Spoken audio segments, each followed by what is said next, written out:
नमस्कार मित्रों, वेदांत ज्योतिष में आपका बहुत बहुत स्वागत है। श्रावण मास में ही तुलसीदास जी का जन्मदिन आता है।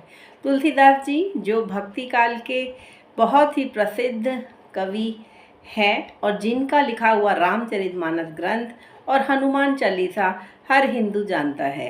हर हिंदू के घर में उनका लिखा हुआ महान ग्रंथ रामचरितमानस मिलता है और उन्होंने यह ग्रंथ भक्ति काल में लिखा था जब भारत में मुग़लों का राज था, अकबर का शासन था और 77 साल की उम्र में जब उन्होंने इस ग्रंथ को लिखना आरंभ किया तब पूरे 2 साल 8 महीने 26 दिन में यह ग्रंथ पूरा हुआ जब वह करीब 80 वर्ष की आयु के हो गए थे। और इस ग्रंथ के बनने के बाद भी वह करीब 111 साल का जीवन उन्होंने जिया। तो उनके जीवन में क्या खास था, कैसे उन्हें इस ग्रंथ को लिखने की प्रेरणा मिली, आज हम सभी लोग इसकी चर्चा करेंगे। तुलसीदास जी का जन्म 1554 ईस्वी में श्रावण मास की शुक्ल पक्ष की सप्तमी तिथि को हुआ था एक सूर्य पारीण ब्राह्मण आत्माराम दुबे जी के घर में। उनकी माता का नाम हुलसी देवी था। ऐसा माना जाता है कि वह गर्भ में 12 महीने रहे थे और जब उनका जन्म हुआ तब उनके मुख में 32 दांत थे और उनका शरीर ऐसा था जैसे किसी 5 साल के बच्चे का शरीर। और उनके जन्म पे यह सब लक्षण देखकर और जब वह नहीं रोए तब सभी को लगा कि जरूर कोई आशंका है। किसी अनहित की आशंका को देखते हुए इनकी माता ने इनको अपनी दासी चुनिया के साथ उसके ससुराल भेज दिया और इनके जन्म के तीसरे ही दिन इनकी माता का स्वर्गवास हो गया। अब तो बालक तुलसी राम, जिसको लोग कहते थे राम बोला, क्योंकि जन्म के साथ ही इन्होंने राम नाम का जाप किया था और इन्होंने रोए भी नहीं, इसीलिए इनका नाम राम बोला पड़ गया। करीब 5 साल की आयु तक चुनिया दासी ने इन्हें बड़े प्रेम से पाला, लेकिन फिर उसका भी देहांत हो गया और इसके बाद तुलसीदास जी इधर उधर भटकने लगे। ऐसा कहते हैं कि माँ जननी जग जननी माँ पार्वती जी ने एक ब्राह्मणी का रूप रखकर इनको प्रतिदिन आकर भोजन कराती थीं तथा इनको अपने हाथों से खिलाती थीं। जब यह थोड़े बड़े हुए तो करीब 6.5 वर्ष की आयु में भगवान शंकर की प्रेरणा से इनको इनके गुरु मिले नरहरियानंद जी और इन्होंने इनको ढूंढकर इनका यज्ञोपति संस्कार कराया और फिर वैष्णवों के 5 संस्कार कराकर इनको वेद वेदांत की शिक्षा देना प्रारंभ कर दिया। वह इनको 7.5 वर्ष की आयु में सोरों यानी शुकर क्षेत्र लेके गए, जहाँ पहली बार इनके गुरु ने इन्हें राम कथा सुनाई। ऐसा कहते हैं कि बालक तुलसी बचपन से ही बहुत ही तीव्र बुद्धि के थे। जो एक बार सुन लेते थे वह उन्हें हमेशा याद रहता था और इस प्रकार जन्म से ही उनके साथ राम भक्ति बढ़ती ही चली गई। 15 साल तक वेद वेदांतों का पुराणों का अध्ययन करने के बाद 23 वर्ष की आयु में इन्होंने अपने गुरु से आज्ञा लेकर यह वापस अपने बांदा क्षेत्र आ गए। तुलसीदास जी का जन्म प्रयागराज के पास बांदा जिले के राजापुर ग्राम में हुआ था और जब इन्होंने 15 वर्ष तक वेद वेदांतों और पुराणों का अध्ययन कर लिया तब अपने गुरु की आज्ञा से ये वापस अपने बांदा जिले आ गए और वहाँ आकर इन्होंने देखा कि इनका घर बार सब नष्ट हो चुका है और इनके पिता का भी स्वर्गवास हो चुका है।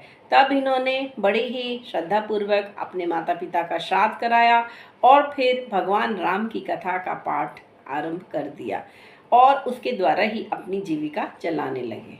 सन 1583 में ज्येष्ठ शुक्ल सप्तमी तिथि के दिन तुलसीदास जी ने 28 वर्ष 10 माह की आयु में विवाह किया और उनका विवाह एक सुंदर कन्या के साथ हुआ और जिसके साथ वह अपना जीवन यापन करने लगे। लेकिन धीरे धीरे इनका पत्नी के प्रति प्रेम बढ़ता गया और एक बार की बात है कि यह अपनी पत्नी के प्रेम वश होकर उसके पीछे पीछे उसके भाई के घर पहुंच गए, जहां उनकी पत्नी कुछ समय बिताने के लिए गई थी। ऐसा माना जाता है कि तब नदी में भी बाढ़ आई हुई थी, लेकिन इन्होंने वह नदी भी तैरकर पार कर ली और रात्रि में जब यह अपनी पत्नी के शयन कक्ष में पहुंचने के लिए पहली मंजिल के कमरे तक पहुंचने के लिए इन्होंने एक सर्प को ही रस्सी समझ के उससे सहारा लेकर यह अपनी पत्नी के पास पहुंच गए। यह देखकर पत्नी को बड़ा आश्चर्य हुआ और फिर उसने इन्हें धिक्कारते हुए कहा कि मेरे इस हाड़ मांस के शरीर से आप इतना प्रेम करते हैं, अगर इसका आधा भी आप ये प्रेम अपने ईश्वर प्रभु श्री राम के प्रति दिखाते तो आपका इस भव सागर से कब का बेड़ा पार हो गया होता। पत्नी के ये शब्द तुलसीदास जी को तीर की तरह लगे और करीब 36 वर्ष की आयु में इन्होंने अपना घर बार छोड़ दिया और यह अपने बांदा जिले को छोड़कर प्रयागराज आ गए और फिर वहां से तीर्थ करते हुए इधर उधर भटकने लगे। तीर्थ करते के दौरान इन्हें काकभूषणी जी के दर्शन हुए, क्योंकि यह पूरे समय राममय रहते थे और इनकी राम भक्ति जाग चुकी थी। काकभूषणी जी के दर्शन के बाद कुछ समय उपरांत इन्हें एक प्रेत मिला, जिसने इन्हें हनुमान जी का पता बताया। क्योंकि तुलसीदास जी प्रतिदिन राम कथा कहते थे, इसलिए ही इन पर भगवत कृपा हुई और वह प्रेत इन्हें मिला जिसने इन्हें हनुमान जी का पता बताया। तुलसीदास जी ने अपना गृहस्थ आश्रम करीब 36 साल की आयु में छोड़ दिया था और 14 साल तक राम भक्ति और राम कथा करते रहने पर उन्हें कई अच्छे अनुभव हुए। जैसे उन्हें काकभूषणी जी का दर्शन हुआ, फिर उन्हें एक प्रेत मिला जिसने कहा कि आपकी राम कथा सुनने तो हनुमान जी भी आते हैं, तो एक दिन आपको अवश्य ही हनुमान जी के दर्शन होंगे। और करीब 50 वर्ष की आयु में इन्हें हनुमान जी ने साक्षात दर्शन दिए और इन्हें कहा कि अगर आप प्रभु राम जी के दर्शन करना चाहते हैं तो आप चित्रकूट चले जाइए। और फिर यह सुनकर वह काशी छोड़कर चित्रकूट पहुंच गए। चित्रकूट पहुंचकर एक बार उन्होंने देखा कि जब वह प्रदक्षिणा मार्ग पर चल रहे थे तो दो बड़े ही सुंदर राजकुमार सामने से आ रहे थे। तुलसीदास जी उनको देखकर मंत्रमुग्ध हो गए और अपनी सुध भूल गए। और जब वह राजकुमार चले गए तब हनुमान जी आए और उन्होंने इन्हें कहा कि अरे वही तो थे आपके भगवान राम और उनके भ्राता लक्ष्मण, आपने उन्हें क्यों नहीं पहचाना। यह सुनकर तुलसीदास जी को बड़ा पश्चाताप हुआ कि वह तो अपने प्रभु को देखकर उन्हें प्रणाम भी नहीं कर पाए। फिर हनुमान जी ने कहा कोई बात नहीं, आप अपना प्रगति करते जाइए, अपनी भक्ति करते जाइए, प्रभु राम आपको अवश्य जल्दी ही दर्शन देंगे। तुलसीदास जी को हनुमान जी ने सांत्वना दी कि आप पश्चाताप ना कीजिए, जल्दी ही भगवान राम आपको प्रातःकाल फिर से दर्शन देंगे। और इस तरह से तुलसीदास जी प्रतिदिन राम कथा कहते चले गए, लेकिन उनको भगवान राम के दर्शन नहीं हुए। ऐसा माना जाता है कि दिन पर दिन उनकी प्रसिद्धि बढ़ती जा रही थी और उनकी राम कथा को सुनने के लिए दूर दूर से लोग आते थे। धीरे धीरे उनकी ख्याति तत्कालीन राजा अकबर के कानों में भी बढ़ी, क्योंकि उनके जो वजीर थे रहीम, उन्होंने तुलसीदास जी के बारे में बताया था अकबर को कि वह बड़े ही दिव्य हैं और कई तरह के सिद्धियां रखते हैं। यह सुनकर राजा अकबर ने तुलसीदास जी को बुलवा भेजा, लेकिन तुलसीदास जी ने आने से इनकार कर दिया। तब राजा अकबर ने अपने सिपाहियों द्वारा तुलसीदास जी को गिरफ्तार कर कारावास में डाल दिया। ऐसा माना जाता है कि कारावास में बिताए हुए 39 दिनों में ही तुलसीदास जी ने हनुमान चालीसा की रचना करी।